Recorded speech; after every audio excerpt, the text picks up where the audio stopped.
Start. नमस्कार. माननीय खासदार उदयसिंह गायकवाड हायस्कूल पिशवी या शाळेच्या विद्यार्थिनी आहोत. आम्हाला एका समस्येवरून एक उपकरण आम्ही तयार करणार आहोत.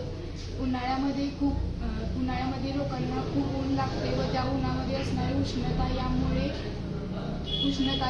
उष्माघात यांसारखे रोग होऊ शकतात व त्या उन्हातून अल्ट्राव्हायोलेट किरणे डायरेक्ट मानवांच्या त्वचेवर पडू शकतात व यामुळे त्वचेचे रोग होऊ शकतात.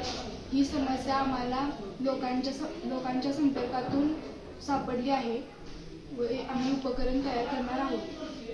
आम्ही जे उपकरण तयार करणार आहोत त्या उपकरणाचे नाव अल्ट्राव्हायोलेट संरक्षण व कूलिंग छत्री असे आहे.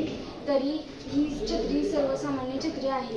या छत्रीपासून आपणाला उन्हात गेल्यानंतर सावली मिळते, तसेच उन्हातील किरणांपासून आपले संरक्षण होते. परंतु सूर्यापासून येणाऱ्या अल्ट्राव्हायोलेट किरणांपासून पूर्णपणे या छत्रीतून आपणाला संरक्षण होत नाही. म्हणून आम्ही एक उपकरण तयार करणार आहोत. त्या उपकरणामध्ये आम्ही उन्हामध्ये गेल्यानंतर उन्हाच्या किरणांपासून संरक्षण होण्यासाठी एक स्प्रे तयार करणार आहोत व तो स्प्रे आम्ही उन्हामध्ये जास्त गेल्यानंतर तो स्प्रे फवारणार आहोत.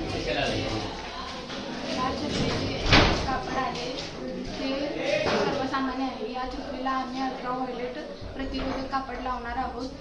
त्या अल्ट्राव्हायोलेट प्रतिरोधक कापडामुळे उन्हात जे अल्ट्राव्हायोलेट किरणं आहेत त्या किरणांपासून आपल्या त्वचेला व आपणाला संरक्षण मिळणार आहे.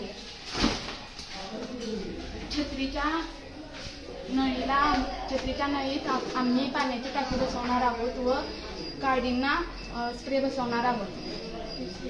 तो ज्यावेळी एखादा व्यक्ती जास्त तापमानाच्या ठिकाणी जाईल त्यावेळी आपण जो हातामध्ये त्या दांडा आणि तिथे लावलेला आपण बटन दाबून तो स्प्रे आपण आपल्या शरीरावरती फवारू शकतो. त्यामुळे काही वेळासाठी आपणाला गारवा भेटू शकतो. हे उपकरण विद्यार्थ्यांना, वृद्धांना व उन्हामध्ये काम करणाऱ्या लोकांना उपयोगी ठरू शकते.